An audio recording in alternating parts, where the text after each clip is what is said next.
Hi, I'm William Pennell, Hi, I'm Layla Kerr.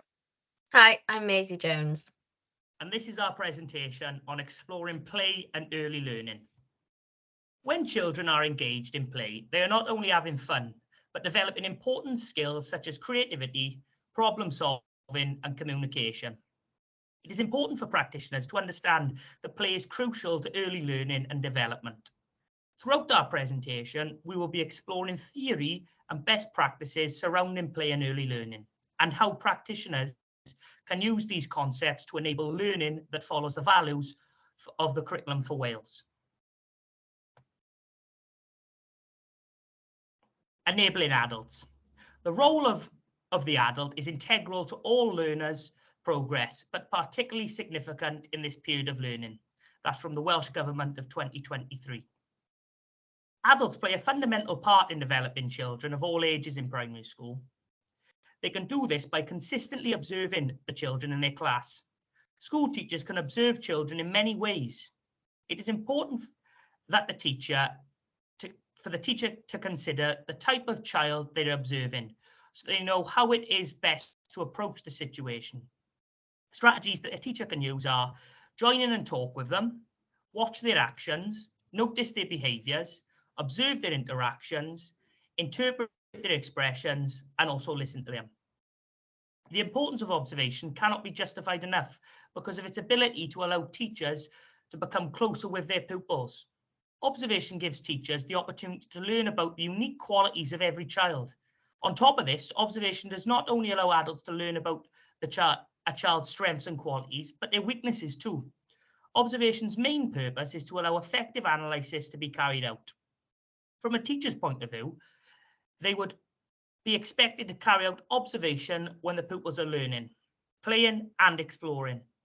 If the teacher can perform effective observation correctly, they will be able to carry out appropriate provision and practice. Interpreting learners. Children approach their learning with wide eyes and open minds, so their educators to need wide eyes and open minds to see clearly and to understand what they see. That's from Luke Brown, 1996. Children tend to have a different nature to them compared to adults, as they are open-minded, meaning they are willing to try new things most of the time. Being open-minded is considered a good quality because it involves the person actively looking for new information. Children being open-minded helps them to express their beliefs in the activities they are carrying out. This is an important trait to have for children from a young age. Also, they gain personal growth from activities within their school environment because of this. Adults performing effective observation. When an adult in the school is carrying out an observation, it is important that it is meaningful to themselves and the child.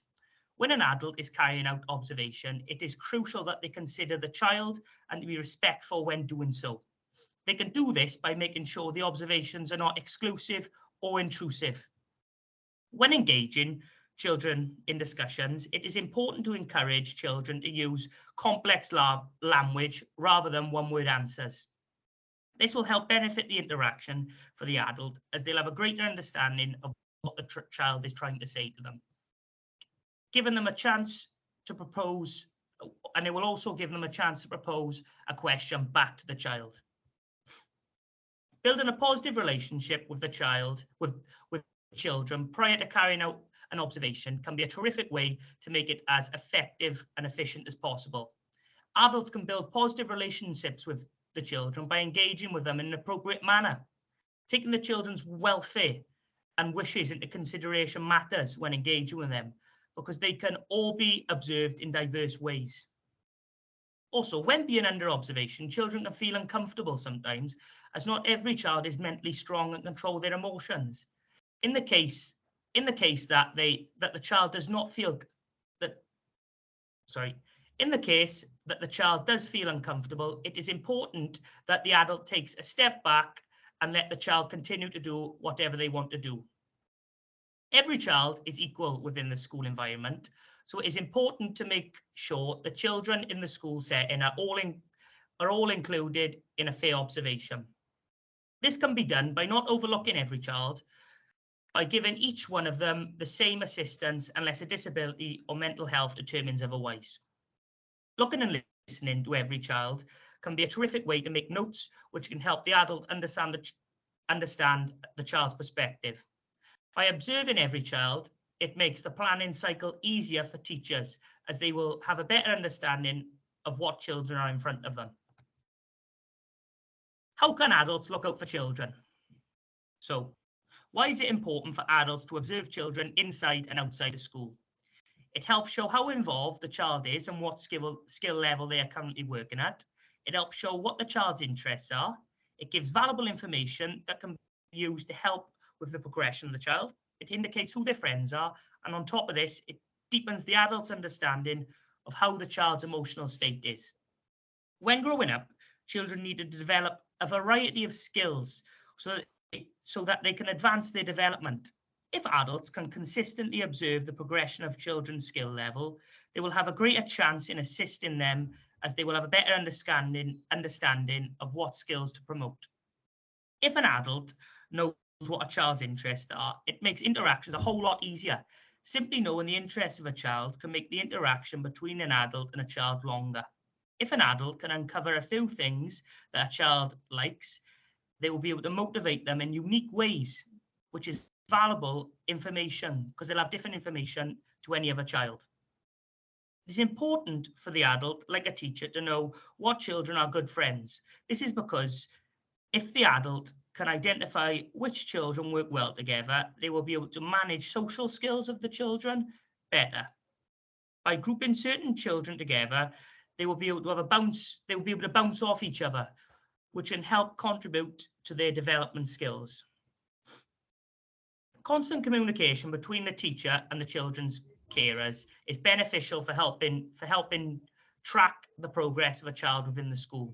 Information about a child's home life can give the teacher an in-depth understanding of a child's current situation, which is beneficial in helping the teacher choose the best approach to take with the child. It is also a promising idea to talk to children about their home life to see how much information the child is willing to give. This will help the teacher get an understanding of what is going on outside the school from a child's perspective. But it is important that the teacher does not force anything from the child and only allows them to talk about whatever they feel is comfortable. Another way for adults in schools to find out more about a child's home life is to tune into conversations that they are having with other peers. This way, they can find out more information about what the child is experiencing, which will be a value when communicating with them. How can adults give children the freedom to learn? Adults can help and support learners by allowing them to use the outdoors to explore. Most children thrive in an outdoor environment. The outdoor environment gives the learners an opportunity to encounter real-life situations. Being outdoors allows children at a young age the opportunity to develop resilience and become more adaptable. If adults can give children the opportunity to explore the outdoors, they will be able to support their learning by identifying their thoughts and feelings. Exploration is vital for children in progression step 1 because it is a pathway that is key to helping them develop and progress. The outdoor space gives young learners the chance to be curious and explore as they can move around freely. Adults can learn a lot from watching a child in an outdoor environment. Simple things like how children behave outdoors can give indications of what a child's current state of mind is. Building dens from wood or making parallel lines using strings is a substantial way to develop a child's enclosure. If an adult can provide opportunities for a child to match outdoor objects to numbers, it allows children to link what they are doing in classrooms to real-life objects from the outdoors. Adults are key to children's success. Through observing, adults identifying the characteristics of a child is not the only thing that can be noted. They can also learn what the child thinks about themselves through studying how they play and act. Adults can view how well children are managing their own learning by paying close attention to the development of their skill levels over time. Paying attention to how quickly children are progressing can help adults uncover the cognitive development of the individuals before them. Watching children play from an adult's point of view can help uncover what children know and can do.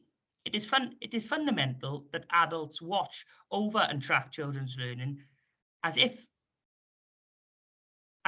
adults can uncover, because if adults can uncover how children learn best, they will have a significantly greater chance of reinforcing their development productively. If adults can match how children think and act, they will have a far greater chance of matching a child's approach, which is a fantastic way to support their learning. Children have an unprocessed urge to do some things repeatedly. Repetitive actions and behaviour from a child are a great thing for adults to see, as it shows that the child is developing their understanding of concepts. When children repeat their actions, they make connections to their brain, which is significant when helping them make changes to their actions. The brain develops most when it is young, so children need the opportunities to practice actions repeatedly so they can get an understanding of what they can and cannot do. When observing children at a young age, one of the most common things to observe is the trajectory. This is because when children are young, they learn a great amount about their height, speed, and how things move. Children explore movements through doing physical activities, so it is valuable for adults to observe children when doing something physical, as they will be able to scrutinise how physically able children are from an early age.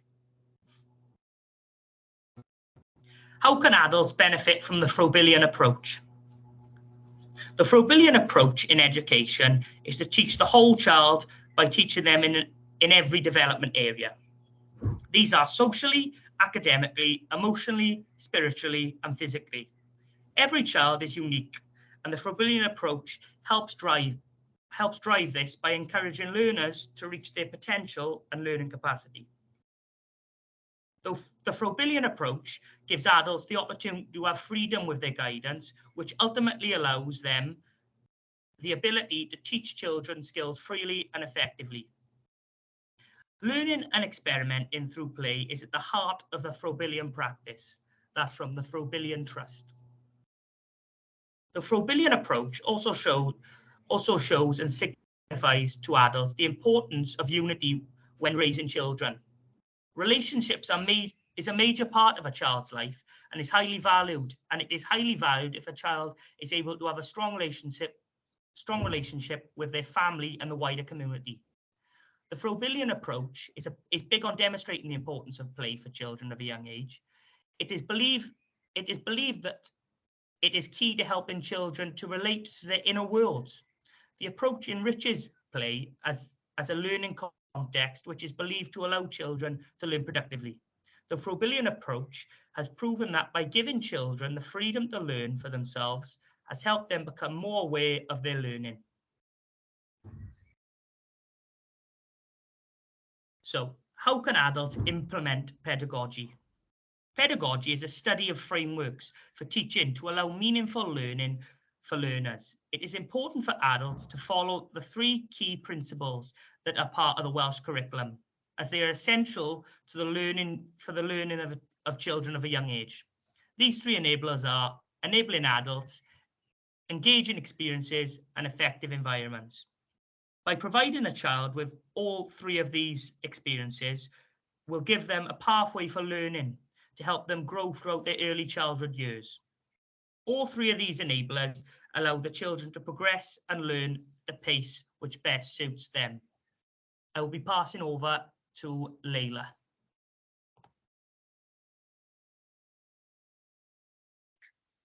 In this section of the presentation, I will be discussing the enabling pathway that is effective environments. I'll be referring to the Enabling Pathways consultation document that was released by the Welsh Government, pamphlets from Froebel Trust, and observations from my own clinical practice. It is important to note that the three enablers of learning have a great deal of overlay, so the aspects that I will discuss will also consider the links that effective environments have with both engaging experiences and enabling adults, as well as some of the key features of successful pedagogy. These are play and play-based learning, observation, and authentic and purposeful learning.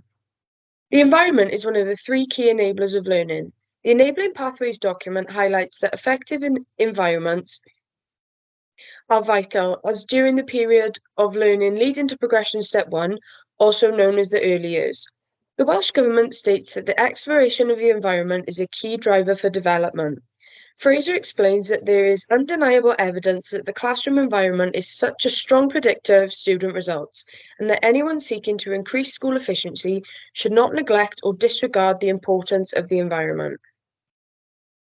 This is an annotated map that I created of the foundation phase classroom that I was in during clinical practice, that I believe reveals the ways in which the environment can be used and adjusted in order to accommodate effective teaching and learning. As you can see, the space is used efficiently and the environment provides both intellectual and emotional development, in line with the Enabling Pathways document, where it is explained that practitioners should not only consider the physical spaces, but also the emotional climate that supports learners to achieve their potential. This can be done through a number of ways, such as the inclusion of the culture wall display that promotes diversity and inclusion, and the positive mindset wall that promotes well-being. Displays are not the only example of the potential that the environment has in regard to the teaching and learning that takes place. The inclusion of spaces such as the teacher-led task table and the carpet area provide designated space within the environment for practitioners to carry out observation of the children, working with and supporting them in their learning. This leads on to my first point, which is the importance of observation in the environment within the early years. One of the key features of successful pedagogy in the early years is observation. The Welsh Government mentions that observation should play a key role in their everyday practice of practitioners, and that through observation, educators will comprehend the requirements, abilities, and development of each student, as well as the growth of groups of pupils. Langston highlights that practitioners must observe children with tact and utilise what they learn to organise, structure and resource the environment to fulfil their evolving needs throughout time. Additionally, Dr. Louis explains that an effective observation allows practitioners to make informed decisions that allow them to make suitable and beneficial changes to the learning environment. Canning and Reid explain that practitioners are encouraged to observe and reflect on spontaneous play, and then plan and resource a challenging environment to support and extend areas of learning, meaning that educators are able to observe the learners in an environment that accommodates play and then put provision in place that encourages learning. This leads on to my discussion of effective continuous provision within an early years environment. Within the environment, in the early years, there tends to be continuous provision. Continuous provision is the bit of the day where the children are not having direct adult input and are free in the provision that has been created. During my clinical practice, I observed learners in the foundation phase using the continuous provision, which was a space cafe in line with the whole school topic of outer space. In this observation, I watched the children assign their own roles as customers and waiters in the cafe. I saw them apply learning regarding the value of money that had taken place in class a week prior, where they used toy money to pay for their orders, and the waiters used this learned knowledge to give the correct change. Not only did this develop their mathematical skills in accordance with the curriculum for Wales, stating that at progression step 1, learners should be able to use money, the language of money, in play and real life situations, and also be able to understand that they need to exchange money for items. But it also developed the ability to communicate and play different roles within the setting. Communication is a key skill that can be developed within an effective environment, and the Welsh Government states that environment should be communication rich, promoting the development of communication skills while providing access to a variety of materials that aid vocabulary development and promote conceptual growth. I believe that the observed use of the continuous provision presents an example of authentic and purposeful learning. This is another one of the key features of successful pedagogy highlighted by the Welsh Government, stating that learning is most effective when learners are actively engaged in experiences that stimulate their interest, ignite their imagination, inspire curiosity, and promote positive dispositions. Inclusion of the continuous provision can provide authentic and purposeful learning, and this is supported by Early Excellence, who explain that children will be able to have their thinking challenged and learn skills with well-designed continuous provision. They additionally explain that continuous provision should offer the setting for a range of educational learning and teaching opportunities for both pupils and adults that offer plentiful chances for modelling and communication which will serve a purpose in their everyday life. The Welsh Government states that enabling environments should celebrate and value diversity and demonstrate inclusivity. Froebel Trust explains that Froebel regarded connectedness as embracing unity within diversity. The source went on to address that this included identifying the shared experiences and common threads that can bring a diverse community together. During research of religious diversity in primary schools, FARS discovered that the spiritual and moral systems that religion and beliefs offer can be of fundamental importance to students. They also explained that students prefer learning about religions to take place in a safe classroom environment governed by agreed procedures and expression of discussion. It is evident that classrooms should encourage diversity, and this can be done in a number of ways. The Western Governors University highlights that by including a variety of authors and historical individuals into instructional materials, teachers can include a variety of viewpoints. This will increase all pupils' understanding and respect for diversity. Additionally, the source explains that a space for expression and reflection should be created within the classroom in order to allow students to express their diversity and individuality. An aspect of enabling learning by creating an effective environment that I am passionate about is the way in which the environment accommodates learners with additional learning needs, also known as ALN. There are a number of adjustments that can be made to the environment in order to facilitate inclusivity for ALN pupils. Plowes and Whitburn explain that the one-size-fits-all classroom can be disputed by student-centred, differentiated education that offers a range of opportunities for information, acquisition, conceptual understanding, and communication of what has been learned, with the ultimate objective being to create a learning environment that maximises each student's potential for success. The Welsh Government began to implement the ALN Transformation Scheme in 2018, which outlined the way in which schools would adjust and improve in order to ensure that all learners with ALN are supported to overcome barriers to learning and achieve their full potential. As well as putting a focus on the vitality of identifying needs early, putting effective interventions in place, such as adjusting classrooms, to ensure they delivered the desired outcomes. The topic that links closely with the impact of the environment on ALN pupils is sensory play. Sensory play is, as Mathers explains, any activity that stimulates at least one of a child's senses, that also includes play that incorporates balance or movement. McIntyre states that children's sensory input has a huge impact on their capacity to learn, and that there is specific importance of educators understanding the ways in which sensory information is used in order to make an immense contribution to the teaching and learning that takes place. A limitation of sensory play is that children with sensory processing difficulties may display disruptive behaviours as a result of unmet or poorly matched sensory needs. In clinical practice, I observed a learner in Year 1 with ASD using slime in a sensory play area that had been set up for him in the classroom. Well, in the beginning, the child reacted positively to the sensory needs. After some time, he became overstimulated. It is important that learners' individual needs are taken into consideration and that their sensory processing issues are observed and taken note of when allowing them to participate in sensory play. Dr. Grandin explains that the monitoring of pupils' sensory perception is powerful. Assessments of sensory disorders in children has revealed that 1 in 6 has a sensory processing issue that is significant enough to affect their life. My dad was an autism specialist for 21 years, and he found that ALN learners who had sensory processing issues often became overstimulated when in mainstream classrooms.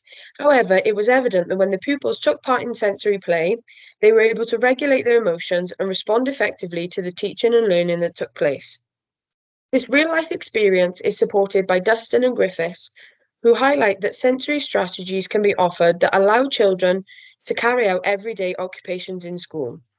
In addition, sensory play allows children to progress their skills, including cognitive and language development, problem solving, gross and fine motor skills, and memory. The environment plays a significant role in the facilitating of sensory play, as it has to accommodate sensory stations and areas like the one shown in the images. There is an importance of play and play-based learning as a whole, as it is one of the key features of successful pedagogy. Froebel states that at this age, play is never trivial and it is serious and significant, and that it needs to be appreciated and encouraged. Froebel Trust highlights that Froebel saw play as the place where children function at their highest level, allowing knowledge of symbols and symbolic reasoning to emerge. Additionally, play is increasingly social and promotes companionship, awareness of normality, and empathy for others. Froebel Trust also states that self-chosen play activities help develop determination, concentration, persistence, and satisfaction, which are fundamental characteristics of work-like activities in adult life. I will now pass you on to Maisie. During a child's life, the experiences, environments, and adults around them can enrich their learning in a multitude of ways and are interlinked. During this section of the presentation, I will be discussing the value of play outdoors, the opportunities that the external environment can offer, and how we can enable and enhance learning through providing engaging experiences and play. As practitioners, particular attention should be paid to the 4 key features of the curriculum during the early learning period. It's essential to immerse our learners in being outdoors, provide them with authentic and purposeful learning experiences, give them the opportunity to play and learn through play-based learning, and we need to observe our learners. Welsh Government 2022. When I think back to my time as a child, the outdoors has always been significant. Fortunately, I live in a rural area surrounded by nature. In my free time, I was either in the garden or had ventured to the forest with neighbourhood friends. When playing, I used to feel completely free without a care in the world. Play is liberating and fun. Play is also a fundamental right for all learners. Article 31 by UNICEF states all young people have the right to play and participate in recreational activities appropriate for their age. Having the space and freedom to play gives children opportunities to use their imaginations, explore, and learn. Playing outdoors especially gives children the chance to discover their emotions, senses, by experiencing the world and its occupants that surround them in a meaningful way. The environments a child encounters are integral for their well-being and sense of self. Play is crucial for children to learn social behaviours, grow physically and emotionally. We will discuss this shortly. Types of play. In early years learning, there are 3 main forms of play that are commonly recognised and used: play-based learning, free play, and guided play.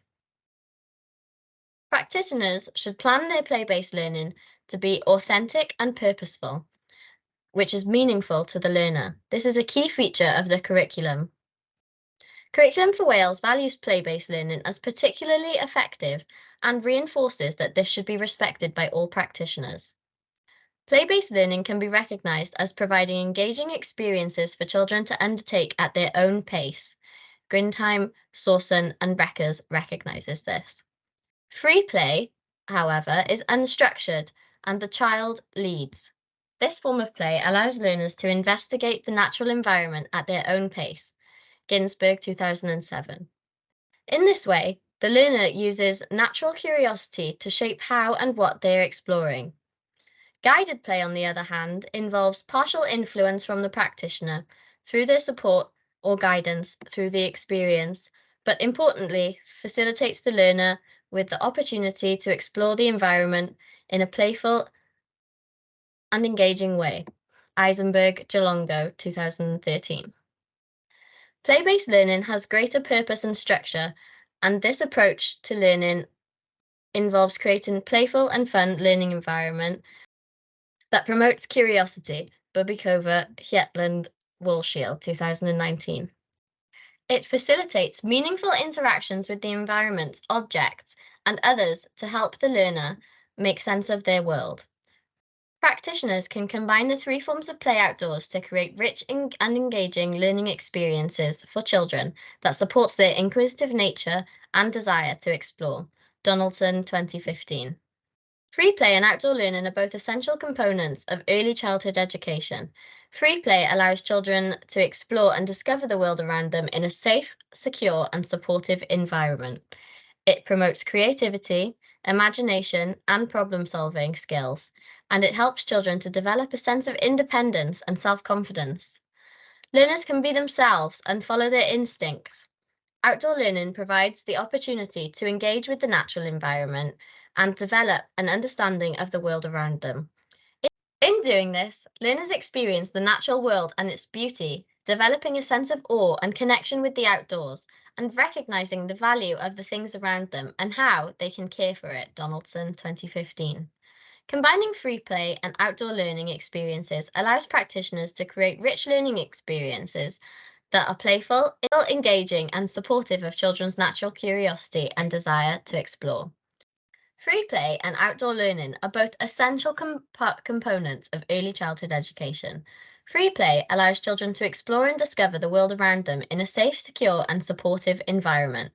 It promotes creativity, imagination, and problem-solving skills, and helps children to develop a sense of independence and self-confidence. This is proven through Ginsberg, 2007. Learners can be themselves and follow their instincts. Outdoor learning provides the opportunity to engage with the natural environment and to develop an understanding of the world around them. In doing this, learners experience the natural world and its beauty, developing a sense of awe and connection with the outdoors, recognizing the value of the things around them and how they can care for it. Donaldson, 2015. Combining free play and outdoor learning experiences allows practitioners to create a rich learning environment that is playful, engaging, and supportive of children's natural curiosity and desire to explore. Eisenberg and Jalongo, 2013. This can help to improve children's physical health, cognitive development, and social and emotional skills as their learning provides a connection to an experience, to people and places and objects, supporting the learners to make sense of their world and makes links in their learning. These opportunities provide learners with a strong foundation for lifelong learning. Outdoor play and exploration. Outdoor play provides innumerable opportunities for children to engage with inquiry. According to James and Williams, 2016, outdoor play can help children develop their sense of curiosity and wonder, as well as their ability to ask questions and seek answers. In outdoor play, children can explore and discover the natural environment and develop a sense of awe and appreciation for the world around them. Waite and Davis, 2017, concluded outdoor play helps children to develop their observational skills as they learn to pay attention to the details of the natural environment. In providing children with opportunities to engage in outdoor play, practitioners can help foster a love of learning and a sense of curiosity that can last a lifetime. Friedrich Froebel, the man in the picture, is often credited as being the father of the modern kindergarten. Kindergarten translates to children's garden in German. His emphasis on play-based learning has had a monumental impact upon early learning and development, and his ideas continue to influence practitioners and researchers today. Froebel believed that it was the natural way for children to learn and grow, and that it was essential for their overall development. Froebel Trust, 2015. Froebel acknowledged outdoor play and play-based learning as valuable framework in securing engaging experiences for children in direct and meaningful ways. He recognized outdoor play as an essential component in children's overall development, facilitating the opportunities for learners to develop their physical, social, emotional, and cognitive skills in a supportive and engaging environment. Froebel Trust 2015. Gross motor skills can be encouraged, enhanced, and refined through a range of actions such as climbing, crawling, carrying, and pushing. Fine motor skills can be promoted and developed in activities where a learner is picking up small objects, creating with natural materials, squeezing, and mark making. These are experiences a child will naturally undertake as they explore and seek meaning. It's the role of the practitioner, therefore, to create a range of purposeful play experiences that support the learners to become more self-reliant, developing their confidence to find out for themselves and to make informed choices. Providing rich, open-ended experiences present opportunities to physically engage with the environment. In facilitating the revisiting or repetition of a process or experience, the practitioner scaffolds and builds the learner's self-belief and strength in their own convictions, which invariably promotes risk-taking and challenge, as well as enhancing their physical capability. A Froebelian approach. Froebel's approach promotes opportunities for children to represent their ideas and experiences using an array of different materials and media. According to Kilbanoff al. 2006, open-ended materials like blocks, clay, and paint can help children to develop their creativity and imagination, as well as their ability to represent their ideas and experiences in meaningful ways. Waters and Beagley, 2007, support this belief, emphasizing how natural materials such as sticks, leaves, mud, and rocks can be used to flood the mind and encourage imaginative ideas. Allowing learners to explore resources for themselves fosters agency and ownership of learning. It enables the learner to communicate their ideas and experiences to others in their own way. It's therefore imperative the environment is enhanced to enable learners to access tools and equipment freely without limitation. Providing learners with limitless opportunities to engage in open-ended play outdoors, practitioners can encourage a positive connection with the natural world, as well as enhancing the ways learners can communicate with their ideas and experiences to others. Froebel recognized that the less tangible the material, the greater the creative expression that could be cultivated through play-based learning. Froebel Trust 2015. This is particularly relevant to outdoor learning environments where children are afforded access to a range of natural materials that support multisensory experiences. Immersing a learner in these experiences stimulates their feelings, responses, and creativity. Wilson et al. 2016 suggests natural materials such as water, sand, and mud can provide children with opportunities to experiment in ways that are not possible with more traditional learning materials like a pencil and paper. By engaging in these opportunities, children have freedom to make creative decisions and discoveries to represent their experiences in ways that hold purpose and meaning to them as a learner.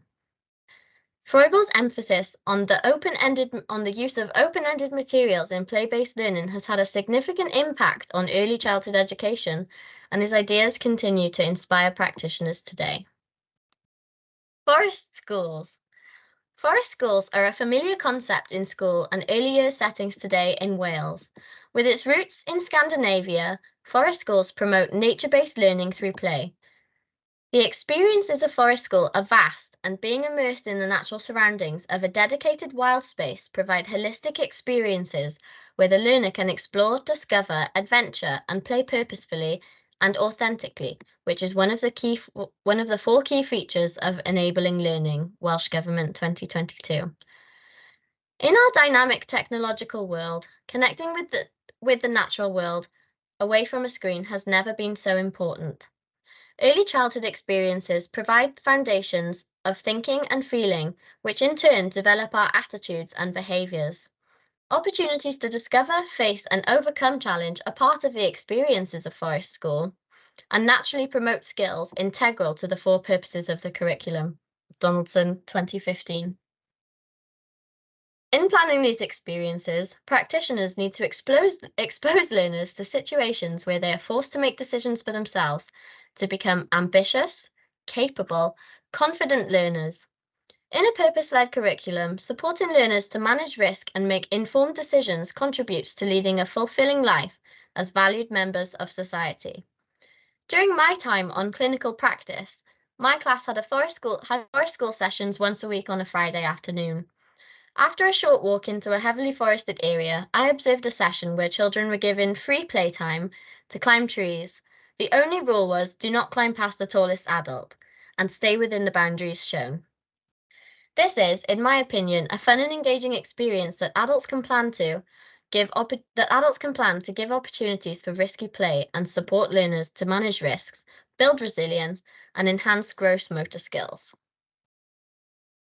And finally, risky play. Keeping our learners safe is always a priority for all practitioners. However, restricting children's opportunities to experience risky play is proven to hinder their holistic development. Brusinian et al. 2012. Through the decades, the collective perception of children's capabilities has been diminishing. Societal conceptions of protecting their children from risky play has led to a generational trend of reducing in engagement with outdoor play and risky experiences. Whether it be climbing trees or free play in a dedicated wild space, an integral way to keep our learners as safe as possible is by having observed them previously to be able to recognize the competencies and their capabilities. The surrounding environment plays a key role in successful risky play, so practitioners need to assess it beforehand, removing hazards and planning for play. The adult also has a key role in allowing for the engaging experiences like risky play. Adults have to be enabling of these experiences. They need to keep children as safe as necessary, not as safe as possible.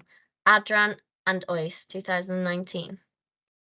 I will now hand over to Layla to conclude. Thank you, Maisie. So, throughout our presentation, we have discussed and explored the significance of play in early years learning and how practitioners can enhance children's learning using the values of the curriculum for Wales. Enabling adults, effective environments, and engaging experiences are all interrelated, and interplay between them is crucial to enhancing children's learning through play.